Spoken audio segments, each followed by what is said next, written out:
Hi అండి, అందరికీ నమస్తే. నేను మీ సునీల్ మద్దాల.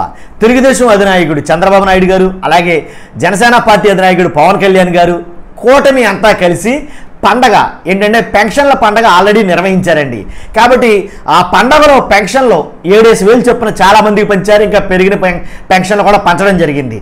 మొత్తానికి ఆ పండగ అటుంచితే ఆ డబ్బులు తీసుకున్న పెన్షన్ తీసుకున్న చాలామంది కూడా సంతోషంలో ఉన్నారండి.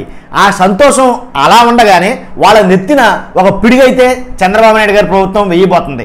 ఏంటంటే కనుక ఎంతమంది అయితే ఆంధ్రప్రదేశ్లో ఉన్న పెన్షన్దారులు అందరి నెత్తి మీద ఈ పిడుగు పడబోతుంది. ఏంటంటే కనుక 2,50,000 పెన్షన్లు రద్దు చేయబోతున్నారు, అంటే తీసేయబోతున్నారు. అంటే ఏదైతే ఆంధ్రప్రదేశ్లో ఉన్న ఈ సుమారుగా అంటే 6 లక్షల చిల్లరే 65 లక్షల చిల్లర పెన్షన్లు ఉన్నాయి కదండి. ఆ 65 లక్షల పెన్షన్లో 2,50,000 పెన్షన్లు రద్దు చేయబోతున్నారు. ఆ 2,50,000లో ఎంతమంది ఉన్నారో తెలియదు. మన సబ్స్క్రైబర్లు ఎవరైనా ఉంటే కనుక ఆలోచించాలి. ఎందుకంటే ఆల్రెడీ పండగ కింద పెన్షన్లు ఇచ్చి అందరూ సంతోషంగా ఉన్న టైంలో ఒకేసారి నెత్తి మీద బండేసినట్టుగా 2,50,000 మందిని పెన్షన్దారుల్ని తీసేయబోతున్నారు అనే వార్త పిడుగుపడ్డట్టయిందండి ఆంధ్రప్రదేశ్ రాష్ట్ర ప్రజలు పెన్షన్దారులకి. ఎందుకురా ఏంటి అసలు ఈ 2,50,000 మందిని తీసేయడం ఏంటి? మొన్ననే కదరా బాబు మొత్తం అందరూ పెన్షన్లు ఇచ్చారు. మళ్ళీ పెన్షన్లో పెరిగిన పెన్షన్లు ఇవ్వలేక లేకపోతే ఆ భారం తగ్గించుకోవడానిక? ఎందుకంటే సుమారుగా 4,400 కోట్లు నెలకొచ్చి ఒక పెన్షన్ల కోసమే 4,400 కోట్ల రూపాయలు ఖర్చు పెడుతున్నారు. కాబట్టి దాన్ని తగ్గించుకోవడం కోసం ఇలాంటి పథకాలన్నీ పెడుతున్నారా, లేదా దాన్ని తగ్గించుకోవడం కోసమే ఇలా పెన్షన్దారులు రద్దు చేయడం, పెన్షన్లు తీసేయడం ఇలాంటివి చేస్తున్నారా అనేది కనుక చాలామంది మాట్లాడుకున్నారు ఈ వార్త బయటికి వెళ్ళిన తర్వాత. కాదు, అసలు వాస్తవం ఏంటంటే కనుక అంటే ఈ ఆంధ్రప్రదేశ్లో బోగస్ పెన్షన్లు చాలా బాగా ఎక్కువైపోయినాయి అనేది కనుక చంద్రబాబు నాయుడు గారు వాళ్ళ అధినాయకత్వం అలాగే వాళ్ళ ప్రభుత్వం చెప్తుంది. ఎందుకంటే ఏపీలో భారీగా పెరిగిన బోగస్ పెన్షన్లో అని ఒక వార్త హల్చల్ చేస్తుందండి. ఎందుకంటే 2,50,000 మంది ఏదో ఒక 20,000 మందో 30,000 మంది బోగస్ పెన్షన్లు అంటే అనుకోవచ్చు. ఇంకా 2,50,000 మంది పెన్షన్లు బోగస్ పెన్షన్లు ఉన్నాయంట. అది దీంట్లో వాస్తవం ఎంత ఉందో నాకు అర్థం కాల. కాబట్టి ఏంట్రా ఏ రకంగా పెన్షన్ల విషయంలో బోగస్ పెన్షన్లు ఎలా అన్నారు, అసలు దేన్ని బేస్ చేసుకుని అన్నారు ఈ మాట అంటే కనుక కొంతమంది అంట ఆధార్లో వయస్సు మార్చి వృద్ధాప్య పెన్షన్లు తీసుకుంటున్నారు. అంటే ఉన్న వయసు కన్నా ఎక్కువ వయసు వేసుకుని వృద్ధాప్య పెన్షన్లు తీసుకున్నారు కొంతమంది. అలాగే దివ్యాంగులు కాకపోయినా దివ్యాంగులం అని చెప్పి పెన్షన్లు తీసుకున్నారంట కొంతమంది. ఒంటరి మహిళ కాకపోయినా వితంతు పెన్షన్లు తీసుకున్నారంట కొంతమంది. ప్రభుత్వ ఉద్యోగులు కాకపోయినా సామాజిక పెన్షన్లు తీసుకున్నారంట కొంతమంది. కాబట్టి ఈ పెన్షన్లు తీసుకునే వాళ్ళు వీళ్ళందరూ కూడా వీళ్ళు అసలు అది కాకపోయినా పెన్షన్లు తీసుకుంటున్నారు. ఇవన్నీ బోగస్ పెన్షన్లే. ఇలాంటి బోగస్ పెన్షన్లు చూస్తే కనుక 2,50,000 చిల్లర అంటే 2.5 లక్షల దాకా ఉన్నారు అనేది కనుక ప్రభుత్వం తేల్చిందంటండి. కాకపోతే నాకు తెలియని విషయం ఏంటంటే కనుక ఎలా జరిగిందిరా ఇది అంటే కనుక వాళ్ళు చెప్తున్న విధానం ఏంటంటే ఈ 2.5 బోగస్ పెన్షన్లో ఎలా అంటే వాలంటీర్లే మ్యాపింగ్ చేశారు. అంటే యాక్చువల్గా అయితే కనుక గత 5 సంవత్సరాల్లో ఎవరైనా పెన్షన్ కావాలంటే కనుక వాలంటీర్ వెళ్ళి సర్టిఫై చేసి అంటే ఇతను పెన్షన్కి అర్హులుగా కాదా అని చేసిన తర్వాత అతను పెన్షన్ ఇష్యూ చేసేవారు. కాబట్టి ఈ రకంగా ఎవరికి కావాల్సింది వాళ్ళు పెన్షన్లు మాత్రం వాలంటీర్లు వాళ్ళకి కావాల్సిన చుట్టాలు కానీ బంధువులు కానీ ఎవరైతే ఉన్నారో వాళ్ళందరికీ వాలంటీర్లే రాసేసుకున్నారు పెన్షన్లో. అలాగా చాలామంది వాలంటీర్లు చాలా బోగస్ పెన్షన్లు రాశారు. కాబట్టి ఇదంతా వాలంటీర్లు చేసిన స్కాము అని అయితే కనుక ఆరోపిస్తున్నారు. దీంట్లో వాస్తవం ఏంటి? అసలు వాలంటీర్లు బోగస్ పెన్షన్ రాశారంటారా? బోగస్ పెన్షన్ అంటే పెన్షన్ బోగస్గా తీసుకోవడం అంత ఈజీ అంటారా? నాకు అర్థం కాల. అంటే ఒక పెన్షన్ తీసుకోవాలంటే ఉదాహరణకి దివ్యాంగుల పెన్షన్ తీసుకోవాలంటే దివ్యాంగుడై ఉండాలి. కాబట్టి ఏదో డిజేబుల్డ్ అయితే ఉండాలి ఖచ్చితంగా. కాబట్టి ఏమీ లేకుండా నేను దివ్యాంగుడిని అని చెప్పి పెన్షన్ వాళ్ళు తీసుకుంటాడు, అది పాసిబిలిటీ ఉందంటారా దాంట్లో? నాకు అర్థం కాల. తర్వాత ఆధార్లో వయసు మార్చారంటే అది వేరే విధానం. ఈ దివ్యాంగుల పెన్షన్ మరీ ఘోరం. తర్వాత ఒంటరి మహిళలు అసలు అంటే ఒంటరి మహిళలు అని చెప్పుకొని ఎలా తీసుకుంటారో? ఫ్యామిలీ ఉంటే కనుక భర్త ఉంటే కనుక ఇలా తీసుకోరు కదా. మరి భర్త ఉన్నప్పుడు మనం ఒంటరి మహిళలను ఎలా చెప్పుకోరు కదా. మరి ఎలాంటి పెన్షన్లు ఎలా రాయించుకున్నారంటారో దీంట్లో వాస్తవం ఉందంటారా? ఇది కూడా నాకు అర్థం కాల. కాబట్టి మీ అభిప్రాయం ఏంటో తెలియజేయండి ఖచ్చితంగా. కాబట్టి ఇలాగ ప్రభుత్వ ఉద్యోగస్తులు కూడా పెన్షన్లు తీసుకుంటున్నారు అని అన్నారు. ప్రభుత్వ ఉద్యోగులు మార్చి అంటే మార్ఫింగ్ చేశారు అది ఇదని చెప్తారు. కానీ ఇవన్నీ అసలు పాసిబిలిటీకి దగ్గర లేని అంశాలుగా నాకు అయితే అనిపించింది.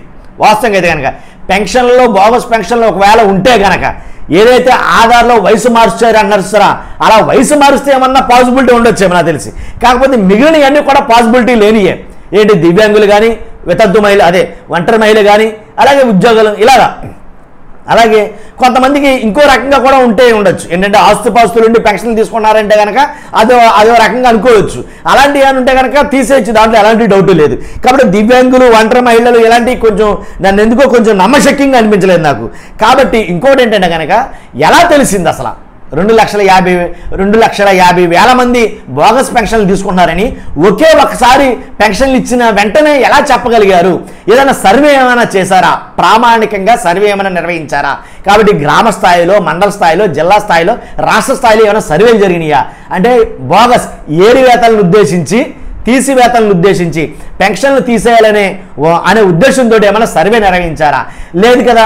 మరి లేనప్పుడు ఎలా చెప్పగలరా ఆ ఫిగర్ 2,50,000 మంది దాకా ఉన్నారు, ఇంకా పైపెచ్చే ఉంటారని ఎలా చెప్పగలుగుతారో నాకు అర్థం కాల. మరి తెలుగుదేశం ప్రభుత్వం అధికారులు రాకముందే ఏదైనా సర్వే నిర్వహించిందా అనేది తెలియట్లా.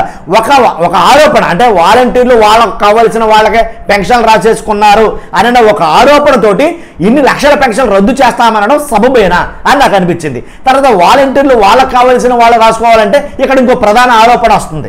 ఎలా అంటే వాలంటీర్లు వైసీపీ కార్యకర్తలుగా పనిచేశారు కాబట్టి, అంటే వైసీపీ వాళ్ళకి కావాల్సిన వాళ్ళ అనునయులకి మాత్రమే పెన్షన్లు రాసుకున్నారు, అంటే వైసీపీ వాళ్ళకి సంబంధించిన ఎక్కువ పెన్షన్లు ఉన్నాయి అని ఏమన్నా ఆ కోణంలో ఏమైనా ఆలోచిస్తుందా టీడీపీ ప్రభుత్వం? ఎందుకంటే పలాసలో 22 మందికి ఎంతమందికి పెన్షన్ ఇవ్వాల అంటే ఏంటంటే వాళ్ళు వైసీపీ కార్యకర్తలని ఆ ఉద్దేశంతో ఏమైనా రాంగ్ ట్రాక్ ఏమైనా చేస్తుందా? అంటే వైసీపీకి సంబంధించిన వాళ్ళు పెన్షన్లు తీసేయాలని ఏమైనా పరిగెట్టుకుని ఏదైనా కార్యరూపం దాల్చనుందా అనేది అర్థం కాని పరిస్థితి. కాబట్టి 2.5 లక్షల మంది నిజంగా బోగస్ పెన్షన్లు అయితే కనుక ఖచ్చితంగా తీసేయాలి, దాంట్లో ఎలాంటి డౌట్ లేదు. వాళ్ళ వైసీపీ, బీజేపీ, జనసేన, టీడీపీ అవన్నీ పక్కన పెట్టయితే నిజంగా వాస్తవంగా బోగస్ అయితే కనుక తీసేయాలి, ఎలాంటి డౌట్ లేదు. దానికి నేను కూడా యాక్సెప్ట్ చేస్తాను. ఒకవేళ కాకుండా ఇది కూడా రాజకీయ కక్షపూరితంలో భాగంగా అయితే కనుక ఏదో వైసీపీకి అనుబంధంగా ఉండే వాళ్ళ పెన్షన్లన్నీ ఏరివేయాలి అనే ఒక ఏదైనా చర్య లాంటిది తీసుకోవాలనుకుంటే కనుక చాలా అది క్షమించడానికి నేరం అవుద్ది నన్ను అడిగితే కనుక. కాబట్టి వాలంటీర్లే మ్యాపింగ్ చేశారు కాబట్టి వాలంటీర్లు మ్యాపింగ్ చేసిన వాళ్ళందరూ వైసీపీ వాళ్ళకే పెన్షన్లు రాశారు అని అనడం తప్పు. పెన్షన్కి అర్హుడా కాదా? అర్హుడైతే ఉంచాలి, అర్హుడు కాకపోతే తీసేయాలి, అంతే. అదే పాలసీ పెట్టుకోవాలి తప్ప అది వైసీపీ వాళ్ళ, జనసేన వాళ్ళ, బీజేపీ వాళ్ళ అనేది నన్ను అడిగితే మొమ్మాటికి తప్పే. కాబట్టి 2.5 లక్షల పెన్షన్లు తీసేసి ఈ తంతు ఏదైతుందో అది రాష్ట్ర ప్రభుత్వం మీద చాలా ప్రభావం చూపనుంది. అంటే దాంట్లో అవసరమైన వాళ్ళు ఉంటారు, అవసరం లేని వాళ్ళు ఉంటారు. కాబట్టి అవసరమైన వాళ్ళు ఎవరైనా పెన్షన్లు తీసేస్తే కనుక ఆ పాపం ఊరికనే పోదు, ఎలాంటి డౌట్ లేదు. కాబట్టి ఎలాగంటే పొలాలు ఉన్నవాళ్ళు, కాళ్ళు ఉన్నవాళ్ళు, ఇల్లు ఉన్నవాళ్ళు ఎలాంటివి తీసేస్తే ఒక అందం అది. పెన్షన్ అంటే కనుక ఎవరి మీద ఆధారపడకుండా, అంటే ఎవరో స్వశక్తిలా వాళ్ళు అంటే ఏమీ చేసుకోలేని సమయంలో వాళ్ళకు తోడుగా ఉండటం కోసం, ఒక ఆసరాగా ఉండటం కోసమే ఈ పెన్షన్, ఈ భరోసా. కాబట్టి దీన్ని రాజకీయ కక్షతోనో, రాజకీయ దురుద్దేశంతోనో, లేదా పార్టీల కోసం రాజకీయ రంగు పులిమి ప్రజలను ఇబ్బంది పెట్టే చర్యలు ఏమన్నా చేయాలనుకుంటే కనుక మొమ్మాటికి ఇది హేయమైన చర్యగా భావించాలి, ఎలాంటి డౌట్ లేదు. కాబట్టి ఈ 2,50,000 పెన్షన్లు ఏరివేతలో భాగంగా, అదే తీసివేతలో భాగంగా ఎవరెవరిని తీసేస్తున్నారు, ఎందుకు తీసేస్తున్నారు అనేది క్షుణ్ణంగా పరిశీలించి ఇది వాస్తవం అయితేనే తీయాలి, అవసరమైతే దాని మీద ఒక కమిటీ ఉండాలి, గ్రామ కమిటీలు అనేది. ఆల్రెడీ ఆ కమిటీకి ఆ పర్సన్ పెన్షన్ అర్హుడా కాదా చెక్ చేయాలి. చెక్ చేస్తే ఎవరైతే తీసేస్తున్నారో వాళ్ళ లిస్టుల్ని పంచాయతీల్లో అనౌన్స్ చేయాలి, అవసరమైతే డిస్ప్లే చేయాలి. అలా చేస్తేనే తప్ప లేదా అర్హులైన వాళ్ళు పెన్షన్కి అర్హులైన వాళ్ళు చాలామంది అన్యాయం అయిపోతారు. ఇదండి నేను చెప్పాలనుకుంది. కాబట్టి ఏ చర్య అయినా కానీ అది ప్రజలకి ఉపయోగపడేదైతే పర్లా, ప్రజలను బాధ పెట్టే చర్య అయితే కనుక చాలా ఇబ్బందులు పాలవుతారు. అది నేను చెప్పాలనుకుంది. చూస్తున్న మీరు అందరూ కూడా ఖచ్చితంగా నాకు మోటివేషన్గా ఉంటుంది, ఒక లైక్ అయితే చేయండి. అలాగే కొత్త వాళ్ళు అయితే పక్కాగా సబ్స్క్రైబ్ చేయండి. ప్రజలకు ఉపయోగపడే వీడియో అయితేనే మీ ముందుకు తీసుకొస్తా. అంతేకాదు మీ అమూల్యమైన అభిప్రాయాన్ని కామెంట్ రూపంలో తెలియజేయండి. Okay, thank you very much.